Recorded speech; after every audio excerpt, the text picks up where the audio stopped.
শুধু আসমানের মালিক না, জমিনের মালিক না, সকল জিনিসের, সকল কায়নাতের মালিক একমাত্র আমি আল্লাহ তাআলা। এই জন্য মালিকের প্রশংসা সবার আগে। আর রহমানির রহিম, আপনি সব কিছুর মালিক তা বুঝলাম, কেন আপনাকে আমরা প্রশংসা করব? আপনি প্রশংসা করলে কি হবে? এবার মালিক বলতেছে আর রহমানির রহিম, এই জন্যই আমার প্রশংসা করবা বান্দা।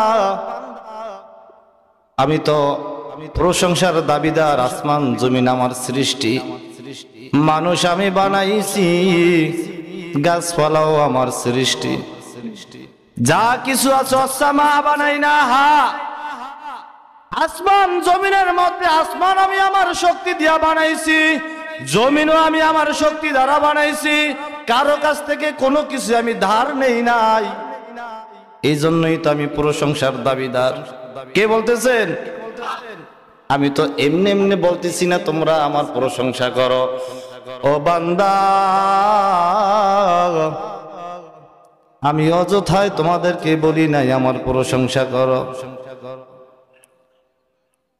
ও আমার প্রিয় বন্ধু হযরত মুহাম্মদ মুস্তাফা সাল্লাল্লাহু আলাইহি ওয়াসাল্লামের সম্মানিত উম্মতগণ, সম্মান দিয়ে আল্লাহ তাআলা নিজে বলছেন, আমি এমনি এমনি তো প্রশংসার দাবি করি না। আর রহমানির রহিম, কেননা আমি রহমান, আমি রহিম। রহমান এবং রহিমকে দয়া কার আছে? আপনার প্রশংসা কি জন্য আমরা করব? আল্লাহ আল্লাহ পরিচয় দিতেছে, সকল জিনিস আমি বানাইছি এই জন্য আমার প্রশংসা করবা। আর কি করছেন? আমি রহমান এবং রহিম, আমার দয়ার তুলনা হয় না, আমার দয়ার সাথে কোনো কিছু তুলনাও করতে পারবা না। তো কি হয়েছে? এই জন্যই বলতেছি আমি রহমান, কেননা সামনে তোমাদের একটা দিন আসতেছে, মালিক ইয়াউমিদ্দিন, কেননা আমি বিচার দিবসের মালিক। কেননা এই জন্য আমি রহমান রহিম। ওই দিন সূর্য কিন্তু তোমাদের মাথার 1 বিঘা উপরে থাকব। কেন আমি রহমান রহিম? জানোনি তোমাদের মাথার উপরে কিন্তু সূর্য 1 বিঘা উপরে থাকবো। আমি যদি রহমান রহিম নাই হই, ওই দিন তোমাদের কি অবস্থা হবে বান্দা বুঝো। কোনো উপায় থাকবে না, আফসোস করো কোনো লাভ হবে না। যদি আমি রহমান রহিম না হইতাম, বিচার দিবসের দিন তোমাদের কি হইতো বান্দা একটা বারে চিন্তা করনি। কেননা ওই দিন এমন একটা সময় হবে বান্দা, বাবা সন্তানকে চিনবে না, সন্তান মা বাবাকে চিনবে না, মেয়ে বাবার পরিচয় দিবে না। আরে স্বামী বলবো দুনিয়াতে আমি বিবাহ করি নাই, স্ত্রী বলবো দুনিয়াতে তো আমার কোনো বিবাহ হয় নাই, সন্তান বলবে কিসের আমার বাবা, মেয়ে বলবে কে আমার মা। এসব তো আমি কাউকে চিনি না। এই জন্য আল্লাহ বলতেছে মালিক ইয়াউমিদ্দিন, ও বান্দা ওই দিনটাকে তোমরা ভয় করো। যদি আমি রহমান রহিম যদি নাই হই, সেই দিন তো তোমাদের আর কোনো উপায় থাকবে না। এই জন্য আমার আল্লাহ সর্বপ্রথম বলছে আমি প্রশংসার দাবিদার, আমি রহমানুর রহিম। কেননা আমি এই জন্য রহমান, আমি বিচার দিবসের মালিক। তো বিচার দিবসের মালিক এখন কি করতাম আপনি বলেন? আল্লাহ বলতেছে যেহেতু আমি মালিক, ইয়াকা না'বুদু ওয়া ইয়াকা নাস্তাঈন। কত সুন্দর কথা। ও বাবা, জ্ঞান নাই বিদায় তো বুঝি না, মাথায় মগজ নাই বিদায় এই মাথায় আমাদের কথা কিন্তু ঢোকে না। খতামাল্লাহু আলা কুলুবিহিম, অন্তর যখন নষ্ট হয়ে যায়, কালো সিলমোহর যখন অন্তরের ভিতরে পড়ে যায়, ওয়াজ মাহফিলের কথা ভালো লাগে না। শয়তান বলে ওঠ, এখান থেকে ওঠ, বের হয়ে যা, বের হয়ে যা। কোরআনের কথা বলার পরে যেই লোক দেখবেন বের হয়ে যায়, ওই যে ভিতরে যে কলবটা আছে, আল্লাহ তাআলা বলতেছেন খতামাল্লাহু আলা কুলুবিহিম ওয়া আলা সামিহিম ওয়া আলা আবসারিহিম গিশাওয়া। কলবের ভিতরে যেই রূহ আমি আল্লাহ তাআলা কলব তোমাকে দিয়েছি, গুনাহ করতে করতে যখন এটা কালো হয়ে যায়, সাদা পাতা থাকে না। দুনিয়ার স্কুল কলেজে বাচ্চাদেরকে দেখবেন কালো কালি দিয়ে লেখলে সাদা পাতাকে আর দেখা যায় না। সাদা পাতা কিন্তু কালো হয়ে যায়, রং বেরং হয়ে যায়। দুনিয়াতে গুনাহ করতে করতে বান্দার এই অবস্থায় পৌঁছে গিয়েছে, এখন আর কোরআনের কথা ভালো লাগে না। আজকে যদি এখানে একটা গানের আয়োজন হইতো, গানের মজমা হইতো, ওরে নাচানাচি ফারাফারি কারে কয়, মানুষের জায়গা দেওয়া যাইতো না। কিন্তু কোরআনের কথা ভালো লাগে না, কিভাবে ভালো লাগবো? কলব কিন্তু আমাদের নষ্ট হয়ে গিয়েছে, এমন নষ্ট হয়েছে এখন আর এই সমস্ত ধর্মীয় রীতিনীতি তাদের ভালো লাগে না। আগে ডেক সাইড গান বাজনা বাজাইতো হিন্দুদের ঘরে, এখন কিন্তু হিন্দুরা বন্ধ করে দিয়েছে, ডাসেরা বন্ধ করে দিয়েছে।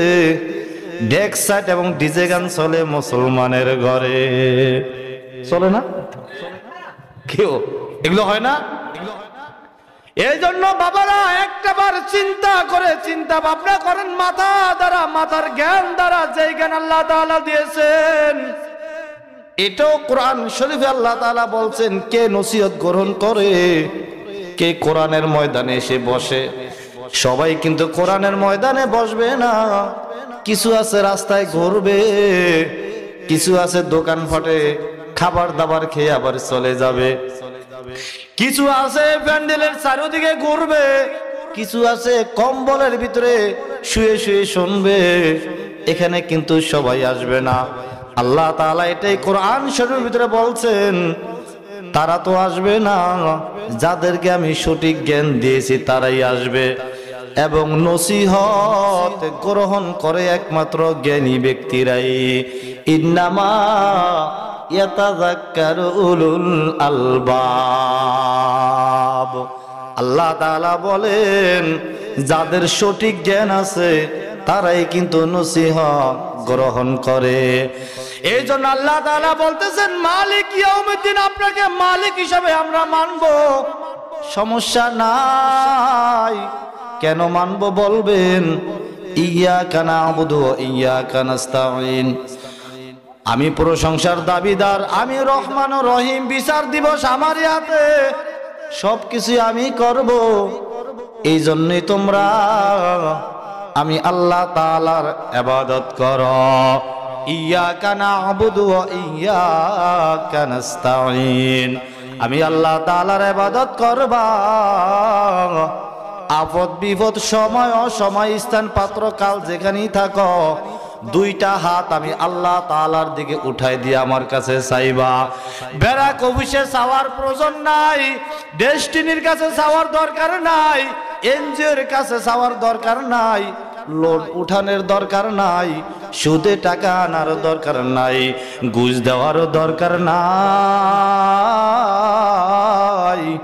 আল্লাহ তাআলা বলতেছেন, ইয়াকা না'বুদু, আমার ইবাদত তুমি করছো নিশ্চয়ই। আগে যা বলছি সবকিছু তুমি শুনছো, আমার ইবাদত তুমি করছো বান্দা, ভালো কথা।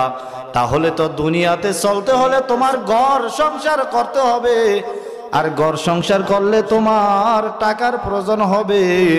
তাই টাকার যদি প্রয়োজন হয়, ইয়াকা নাবুদু ওয়া ইয়াকা নাস্তাঈন। তাহলে বান্দা হাত দুইটা আমার দিকে উঠায় দাও আর বলো, মালিক তোমার সকল ইবাদতে আমি করছি, তোমাকে রব হিসাবে আমি মেনে নিয়েছি, কিন্তু যখন দুনিয়াতে পাঠাইছো ঘর সংসার করা লাগবে, মালিক আমাকে তুমি সাহায্য করো। জোরে কোন সুবহানাল্লাহ। আল্লাহ তাআলা বলতেছেন, সমস্যা তো অবশ্যই তোমার হবে বান্দা, কিন্তু আমার কাছে সাহায্য চাও। ব্যারাক অফিসের কাছে চাওয়া লাগবে না, এনজিওর কাছে ধর্ণা দিতে হবে না, সুদের উপরে টাকাও তোমার আনতে হবে না। খবর নিয়ে দেখেন বাবা, একটা গ্রামে 10,000 মানুষ হলে 999 জন কিন্তু সুদ ঘুষের সাথে জড়িত। কিছুই করার নাই, নষ্ট হয়ে গিয়েছে, ইবাদত মিশ্রিত হয়ে গিয়েছে। লক্ষ লক্ষ ইবাদতের মধ্যে নাপাক জিনিস ঢুকে গিয়েছে, এই জন্য ইবাদত কবুল হয় না। ইবাদত কবুল না হওয়ার কারণে আপনার দিল দিয়েও আপনার নামাজ রোজা করতে পারেন না। আর নামাজ যদি দিল দিয়ে যদি কবুল নাই হয়, কিয়ামত পর্যন্ত নামাজ পড়বেন, এই নামাজে রিজিক আসবে না। ও বাবা, এই নামাজ কোনো কাজে আসবে না। হয়তো হিসাব করতেন দৈনিক 5 ওয়াক্ত নামাজ আদায় করতেছি, আমি 5 ওয়াক্ত নামাজ সব ঠিক মতন পড়তেছি, তারপরেও কিন্তু চুরি ঘুষ ইত্যাদি ছাড়তেছি না। আল্লাহ তাআলা বলতেছেন, কলব পরিষ্কার করে অল্প ইবাদত করো, আমি আল্লাহ তাআলা তোমার ইবাদত কবুল করিয়া নেমু। এরপর আরেকটা আয়াত আছে না, ইয়াকা নাবুদু ওয়া ইয়াকা নাস্তাঈন। এরপর আর কি জানি আছে না, বলেন তো এরপর কি আছে? এই তো সব তো আপনারাই জানেন, ইহদিনাস সিরাতাল মুস্তাকিম। এরপর কি বলছে আল্লাহ তাআলা? ইহদিনাস সিরাতাল মুস্তাকিম। এত কিছুর পরে আল্লাহ তাআলা বলতেছেন, প্রশংসার দাবিদার আমি রহমানুর রহিম, আমি বিচার দিবসের মালিক, আমারই ইবাদত করো। আল্লাহ তো সব শিখিয়ে দিই। হাসরের ময়দানের কথা চিন্তা ভাবনা করে নি, যাও ওয়াকাতিল ওয়াকিয়া। আল্লাহ তাআলা বলতেছেন, আমি সময়কে একত্রিত করব, আমি সময় সবকিছু আমি একত্রিত করে ফেলবো। ইন্না জালজালাতিস সাআ, ওই কিয়ামতের দিবসকে তোমরা ভয় করো। কথা ভালো লাগে না, কোরআনের কথাও তোমাদের স্বাদ লাগে না। ও বাবা, সেই দিন চিন্তা ভাবনা করবা, কিন্তু চিন্তা কোনো কাজে আসবে না। যখন তোমার সামনে কোরআন শরীফকে আনা হবে, যে কোরআন শরীফ কত সুন্দর, আল্লাহ তাআলা নাজিল করছেন, এই কোরআন শরীফ যখন আপনার সামনে রাখবে, আপনি বললেন, মালি হাজাল কিতাব, মালি হাজাল কিতাব, এটা কিসের কিতাব? মালি হাজাল কিতাব, এটা কোন কিতাব? আপনি নিজে বলবেন, এটা কোন কিতাব, কিসের কিতাব? মালি হাজাল কিতাব লা ইউগাদিরু সগীরা ওয়ালা কাবীরা ইল্লা আহসাহা। এটা এমন কিতাব, এই যে দেখেন কালো অক্ষরে লেখা, আসমানি কিতাব, কাল হাসরের ময়দানে পেশ করবে আল্লাহ তাআলা। এই কোরআন এবং কিতাব আপনার কোনো কিছু কিন্তু ছেড়ে দেয় নাই। তখন আপনি বলবেন, এটা কোন বই, কোন কিতাব? দুনিয়ার জমিনে কি কি করছি আমি খারাপ কাজ, সব কিছুই লিপিবদ্ধ করে রেখেছে। কোন ভালো কাজ করছেন তাও লিপিবদ্ধ করে দিয়ে রেখেছে। লা ইউগাদিরু, এটা ছেড়ে দেয় নাই। সগীরাতান ওয়ালা কাবীরা, ছোট ছোট আমল অথবা বড় বড় আমল, ছোট ছোট গুনাহ অথবা বড় বড় গুনাহ, ওয়াজাদু মা আমিলু হাজিরা, যা কিছু করছেন আল্লাহ তাআলা সবকিছু কিন্তু লিপিবদ্ধ করে রেখেছেন। এই জন্য বাবারা, কাল হাসরের ময়দানের জন্য আল্লাহ তাআলা অবশ্যই আমাদেরকে দুনিয়ার জমিনে যতদিন রাখছেন, হায়াত দিয়া রাখছেন, অল্প সময় কিন্তু আমাদের হায়াত বেশি দিনের জন্য না। 60 বছর, 70 বছর, 80 বছর, 100 বছর, 120 বছর পরে এখন আর মানুষ থাকে না। বর্তমান গড় অনুযায়ী 60 বছর, 70 বছরের বেশি আর যায় না। বুকে হাত দিয়া বলতে পারবেন, বাবা একটা মানুষ দাঁড়ায় যদি আমাকে বুকে হাত দিয়া যদি বলতে পারেন, একজন মানুষ আজকে সারাদিন সহি নিয়তে খালেস নিয়তে যেই মুহাম্মদ মুস্তাফা সাল্লাল্লাহু আলাইহি ওয়াসাল্লাম, যেই মুহাম্মদ মুস্তাফা সাল্লাল্লাহু আলাইহি ওয়াসাল্লাম কালিমার দাওয়াত দিতে গিয়ে ওই তায়েফের ময়দানে রক্তাক্ত হয়েছিলেন, আল্লাহ রাসূল সাল্লাল্লাহু আলাইহি ওয়াসাল্লামের পালক পুত্র যায়েদ ইবনে হারিস রাদিয়াল্লাহু তাআলা বলেন, ওগো নবী আপনি পিছনে যান, আমি বুকটা পেতে দেই, কেননা আপনি রক্তাক্ত হয়ে গেলেন, আপনার কষ্ট হইতেছে। ও নবী আপনি সরেন, আমি সামনে যাই। নবী কি বলছে আপনারা কি জানেন? নবী বলে, ও যায়েদ, যদি তাদের পাথরের কষ্ট যদি আমি সহ্য করতে নাই পারি, কাল হাসরের ময়দানে আমার উম্মতের যে অবস্থা হবে, এই কষ্ট আমি কিভাবে বহন করব? আমার বান্দা আমার উম্মত কাল হাসরের ময়দানে যে কষ্ট করব, এখন আমি অনুভূতি করতেছি আমার উম্মত যেন জাহান্নামে না যায়। কেননা আমি সেজদারত অবস্থা দুনিয়াতে আসছি, সেখানে উম্মতি বলছি, ইন্দা সিদরাতুল মুনতাহা ইন্দাহা জান্নাতুল মাওয়া, যেখানে গিয়েছি বলছি উম্মতি, তায়েফের ময়দানও বলছি আমি কিন্তু উম্মতি। খবর নিয়ে দেখেন তখন জিবরাইল এসে বলছে, ওগো নবী শুধু একটা বার অর্ডার দেন, 2 পাহাড় দিয়ে আমি ওদেরকে চাপা দিয়ে ধ্বংস করে দেই। আল্লাহ রাসূল বলছে, না ভাই জিবরাইল, এরা বোঝে না, এদের ছেলে মেয়েরা কিন্তু অবশ্যই বুঝবে। নবীর প্রতি কত মায়া, নামাজ পড়েন না আর বলেন নবীর সুপারিশ করে জান্নাতে দিবে। জান্নাত আপনার আর আমার বাবার টাকার কিনা না। এত কষ্ট করছেন নবী, সেখানে যায়েদ রাদিয়াল্লাহু তাআলাকে বলছে, সরো, আমি কষ্ট করতেছি, কষ্ট আমি করব। বলতেছে জিবরাইল তুমিও যাও, এরা বোঝে না, এদের ছেলে মেয়েরা বুঝবে। আল্লাহ রাসূল সাল্লাল্লাহু আলাইহি ওয়াসাল্লাম তখন নিষেধ করেছেন। খবর নিয়ে দেখেন ওই তায়েফের ময়দান থেকে সব থেকে বড় বড় সাহাবীরা আসছে, জোরে কোন সুবহানাল্লাহ। যেই কথাটুকু বলতেছিলাম, একজন ব্যক্তি বুকে হাত দিয়া বলেন যে মুহাম্মদ কালিমার দাওয়াত দিতে গিয়ে বল এত কষ্ট করছেন, পাথর মাইর খেয়েছেন, ইসলাম পেয়েছেন সহজে, বাবা মুসলমান, মা মুসলমান, দাদা দাদি মুসলমান, নানা নানি মুসলমান, ওই ওয়ারিস সূত্রে আমরা মুসলমান। আমরা কি ওয়ারিস সূত্রে মুসলমান না? কথা বোঝে নাই? আমরা সবাই কিন্তু ওয়ারিস সূত্রে মুসলমান, আমরা কিন্তু মুসলমান কিন্তু হই নাই, আমরা কিন্তু ওয়ারিস সূত্রে মুসলমান। ও বাবা, একটা ইহুদি ধর্মের অথবা খ্রিস্টান ধর্মের অথবা যে কোনো অন্য কোনো ধর্মের মানুষ কি পড়িয়া মুসলমান হয়? জোরে বলেন তো, বলতে পারবেন কি পড়িয়া? বলেন তো, কালিমা একটু বলেন তো, লা ইলাহা ইল্লাল্লাহু মুহাম্মাদুর রাসূলুল্লাহ। আচ্ছা, অন্য ধর্মের মানুষ কালিমা পড়িয়া মুসলমান হয়, তাহলে হাদিসের ভিতরে আছে কোন ব্যক্তি যদি ঈমানের সাথে একবার কালিমা পড়ে, তার জিন্দেগীর জীবনের সকল গুনাহ খাতা মাফ। ওই খ্রিস্টান কালিমা পড়ার কারণে মুসলমান হয়েছে, পিছনের সকল গুনাহ মাফ, কিন্তু মুসলমান সারাদিন কালিমা পড়ে, গুনাহও মাফ হয় না, চুরি ডাকাতিও তার কখনো কমে না। এই তো সেজদা দেয়, সেজদা শেষ করেই বলে গীবত, সেজদা শেষ করে দেয় ঘরের ভিতরে যায় বউরে কলে বলে সুদের টাকা, ঘুষের টাকা। ওই যে আমি বললাম কালিমা পড়ার ভিতরে সমস্যা আছে, কেননা আমরা সবাই ওয়ারিস সূত্রে মুসলমান, আমরা সবাই দাদাকে মুসলমান পেয়েছি, নানাকে মুসলমান পাইছি, ওই ওয়ারিস সূত্রে আমরা মুসলমান।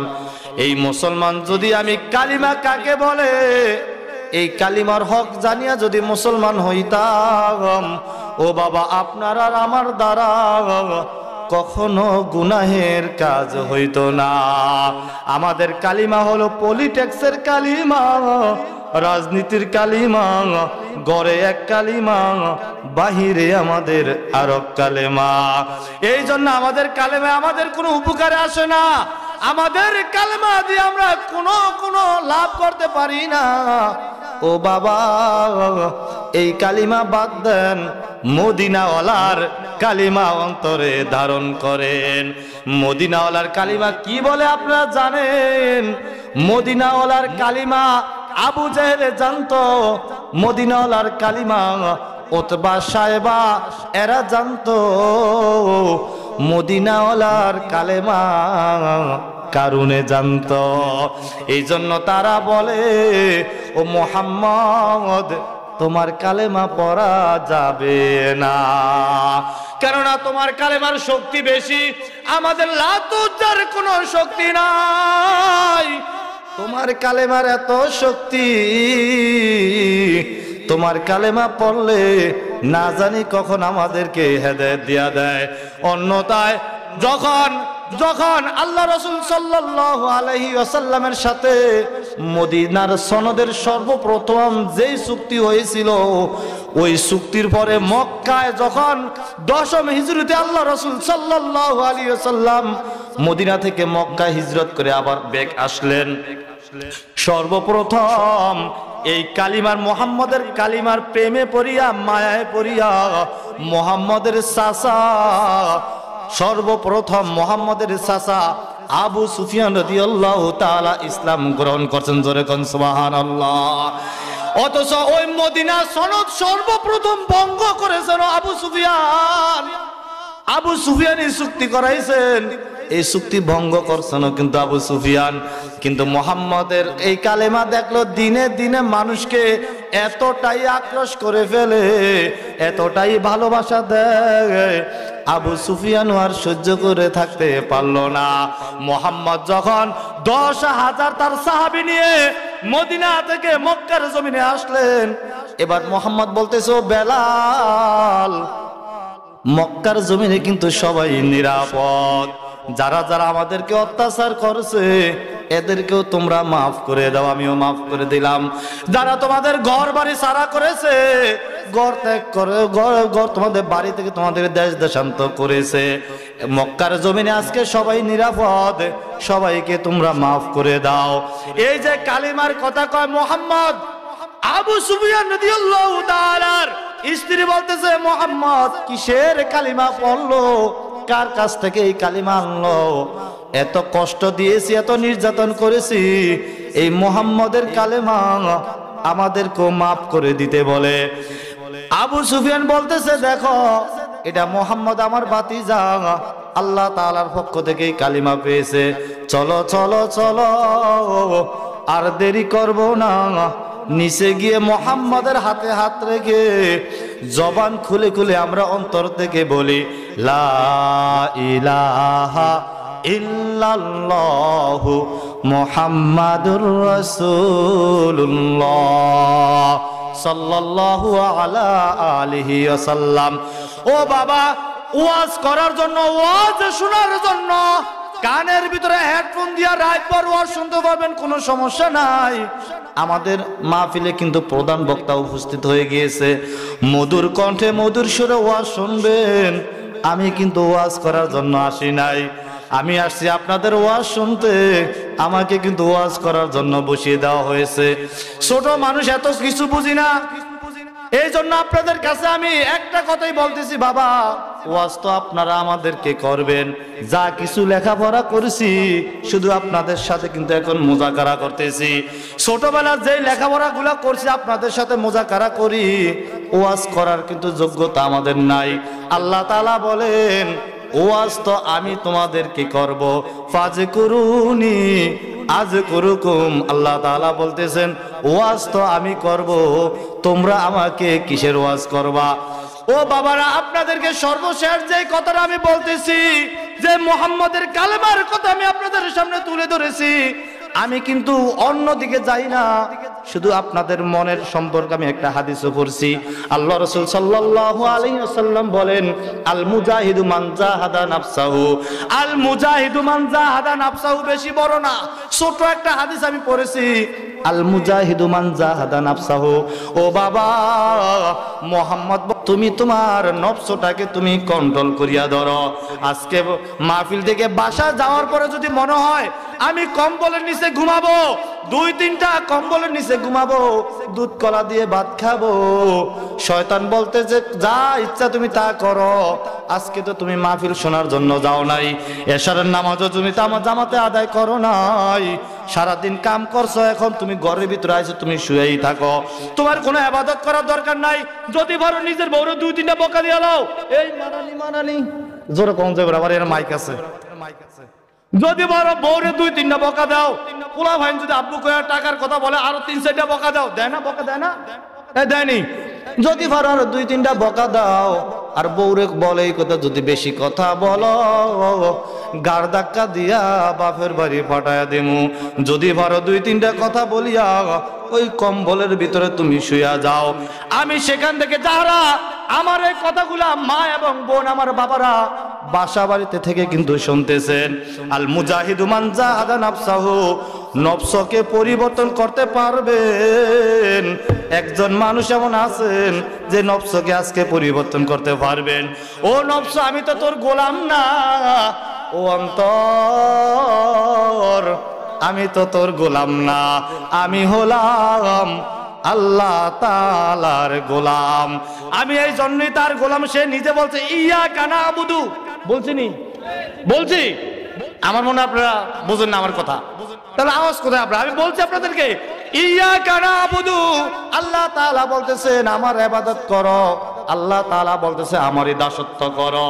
ও আমার প্রজারা, প্রজার কাজ হলো রাজার দাসত্ব করা, এটাই আল্লাহ তাআলা বলছেন। তোমরা আমি আল্লাহ তাআলার কিন্তু দাসত্ব করো। এই জন্য নিজের নফসকে যদি একটু পরিবর্তন করতে পারেন, যেই মানুষগুলো এখানে বসে আছেন, একটা বার চোখটা বন্ধ করে একটা বার চিন্তা ভাবনা করেন, নফস মনে চায় দুধ কলা দিয়া ভাত খাইতে, সুন্দর সুন্দর 5 তলায় ঘুমাইতে, ভালো ফ্ল্যাটের ভিতরে ঘুমাইতে, কিন্তু একজন মানুষ বলতে পারবেন মাহফিল শেষ হয়ে যাওয়ার পরে রাত 12টা 1টা 2টা যখন বেজে যায়, আমার প্রিয় কলিজা, আমার প্রিয় জান, যাকে ছাড়া আমি থাকতে পারি না, আমার স্ত্রীর পাশ থেকে আমি উঠে যাব, ওই মসজিদের বারান্দায় এসে যাব, ওই শীতের ভিতরে দাঁড়াইয়া দাঁড়াইয়া, শীতের ভিতরে বসিয়া বসিয়া, ওই শীতের ভিতরে কনকন শীতের ভিতরে সবকিছু ফেলে দিয়া মালিকের কাছে 2টা হাত উঠিয়ে বলবো কদ যালামতু নাফসি ফাগফিরলি, কদ যালামতু নাফসি ফাগফিরলি, কদ যালামতু নাফসি ফাগফিরলি। ও মালিক, আমি কিন্তু আমার নফসের সাথে জুলুম করিয়েছি। ও মালিক, আমি কিন্তু আমার নফসের সাথে আমি জুলুম করিয়েছি, তোমার দেওয়া বিধান মোতাবেক চলতে পারি নাই। নফস যা বলছে নফসের কথা অনুযায়ী আমি চলছি, নফস যেখানে যাইতে বলছে আমি সেখানে গিয়েছি, আমি কিন্তু তোমার কথা শুনি নাই। যদি আল্লাহ তাআলার সামনে, এই জন্য যদি আল্লাহ তাআলার সামনে মসজিদের বারান্দায় বসে যদি কান্নাকাটি করতে পারেন, 2 ফোঁটা চোখের পানি ফালায় দেন, আল্লাহ তাআলার কাছে হাত 2টা উঠায় বলবেন ও মালিক আমাকে আপনি ক্ষমা করিয়া দেন। আল্লাহ তাআলা বলেন ওই কালেমা, যেই কালেমা আবু সুফিয়ান পরে মুসলমান হয়েছেন, ওই কালিমার বদৌলতে, ওই কালেমার বরকতে আল্লাহ তাআলা তোমার জিন্দেগীর সকল গুনাহ মাফ করাইয়া জান্নাতের মেহমান বানাইয়া, তোমার নিষ্পাপ বানাইয়া তোমাকে জান্নাতে প্রবেশ করাইয়া দিবে। নবীজির রওজা মোবারকে জানাই লাখো সালাম, বাংলার প্রান্ত হতে রাসূল তোমায় দিল সপিলাম, বাংলার প্রান্ত হতে রাসূল তোমায় দিল সপিলাম, রাসূলের রওজা মোবারকে জানাই লাখো সালাম, রাসূলের রওজা মোবারকে জানাই লাখো সালাম।